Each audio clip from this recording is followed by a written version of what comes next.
around the topic, whereas like finances for the boys, I don't fully understand. One person had a credit card and didn't really understand all the incentives of her card, and she is someone who thinks that she would like to get a bit more tricky with the card and utilize the points, but she couldn't quite understand that either. So yeah, I think there is a lack of education, shame, anxiety, guilt. It was just lots of negativity. There was not much positive stuff that was said from these women.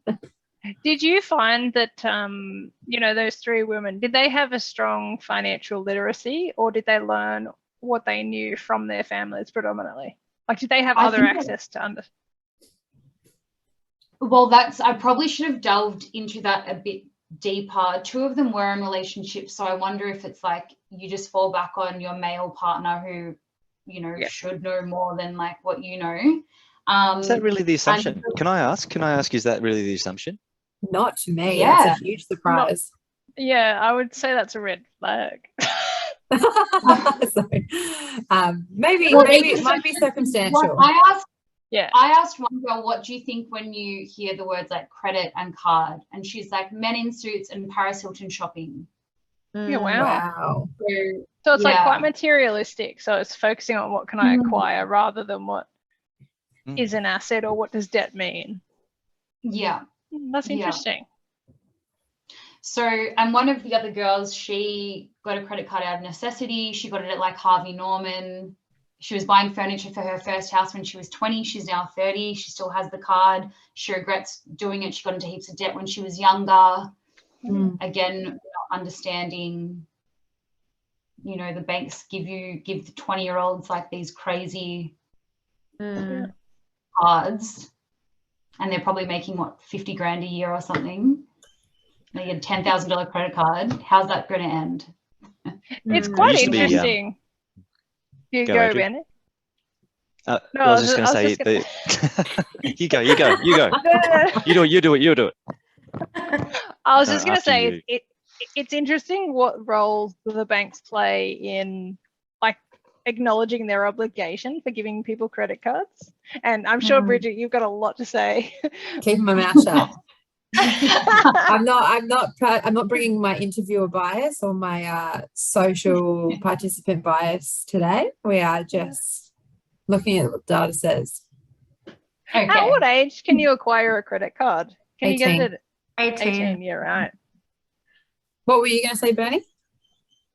I was just going to say that credit limits used to be almost automatic, and responsible lending laws that have come in for banks changed that. And so that's quite a good positive step forward, that you're not just automatically going 5,000, 10,000, 25,000 for your credit card limit. And, you know, it was almost you had to reject the limit. It changed in order to not get it. 13 to an opt-in rather than an opt-out. Yep. And so that's a positive on the financial responsibilities of banks. So yeah, in banks' favour, sometimes they're forced to do the right thing.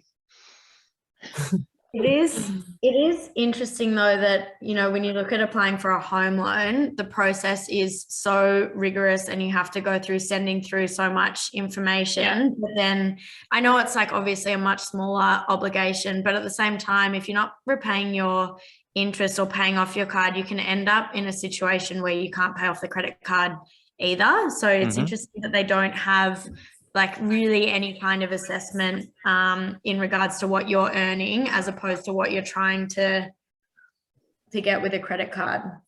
Why do you think they don't have any assessments for credit cards?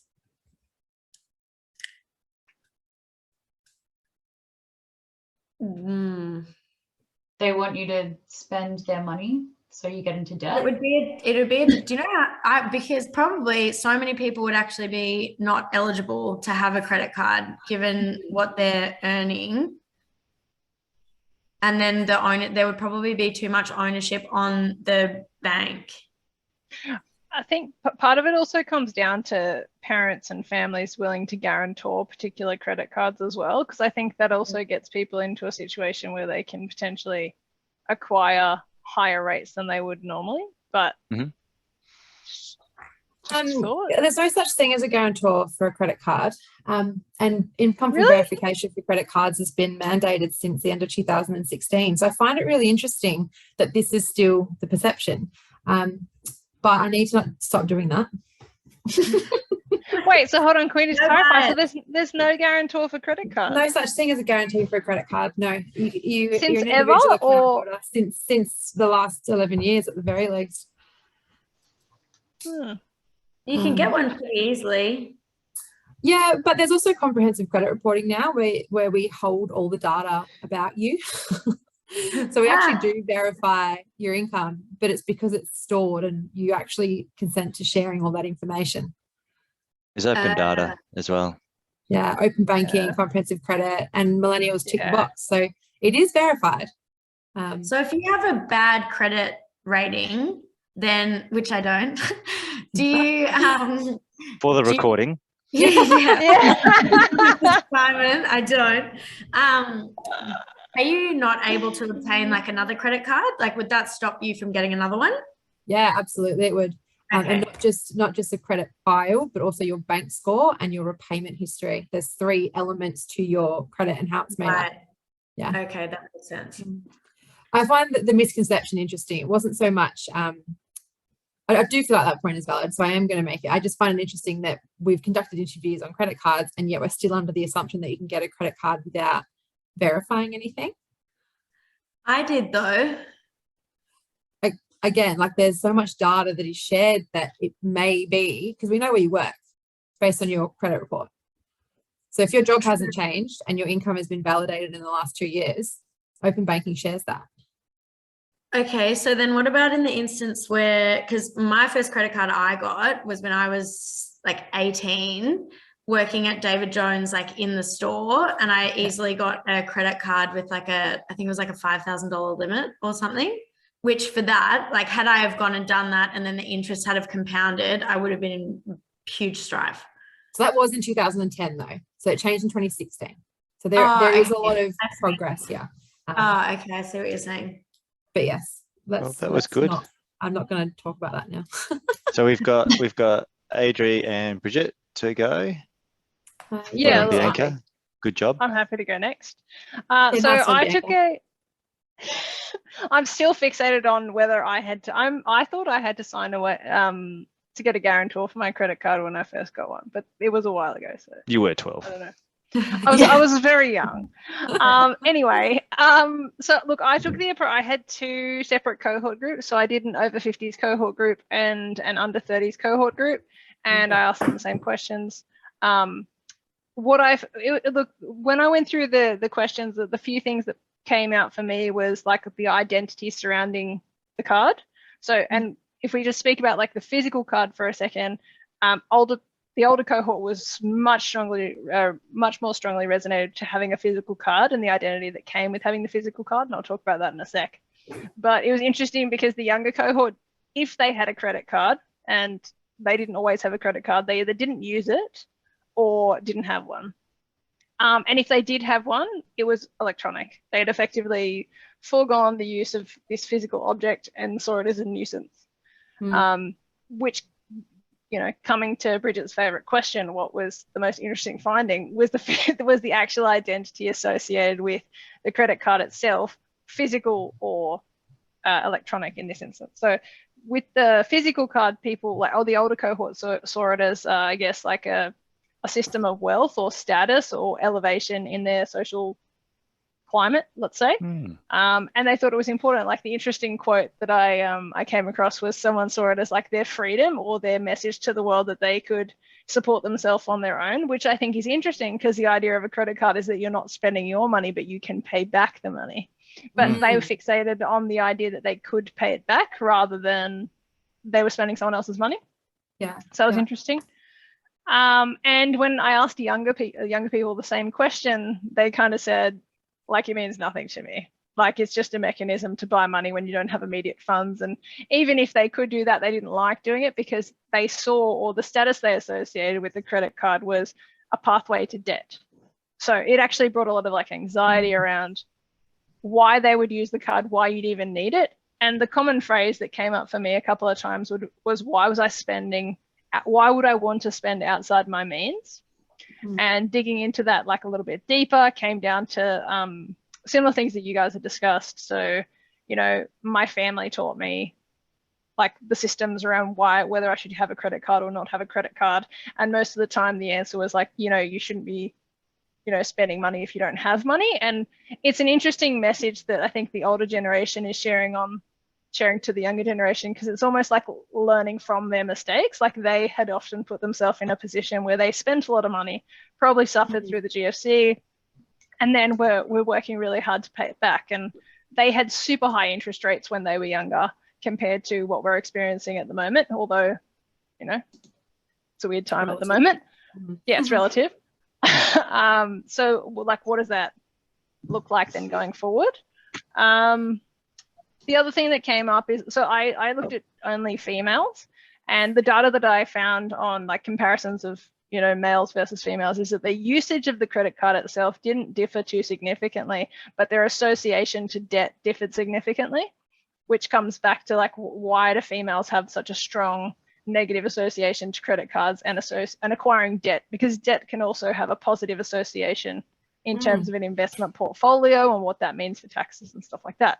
So came back down to the financial literacy point that I think we've spoken about quite a few times. But I'll pause there. Does anyone have any questions? Can I just unpack your question around, you know, there can be positive debt? Did they talk about depreciating assets and, you know, appreciating assets? Did you go down that path? No, because that wasn't something that they were fully aware of. So I think the comment that I might have asked in the interviews, I'm trying to remember which one it was. I asked a question around, you know, why does debt scare you? Or, you know, do you see any upside to debt or something like that? And they said, no, in fact, like, I'd like to avoid it. Like, no one likes debt was the comment that they made. And I was like, okay, radio.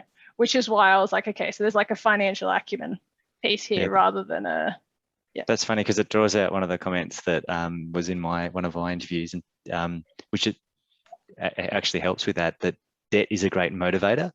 Having debt then makes you work hard to pay it off. So actually it's a motivator for the way that you can probably, you know, try and earn more money and get a better job, etc. I think we've touched on getting a better job a couple of times. What did you say, Bridget? While we're doing this course. Absolutely, it is a motivator.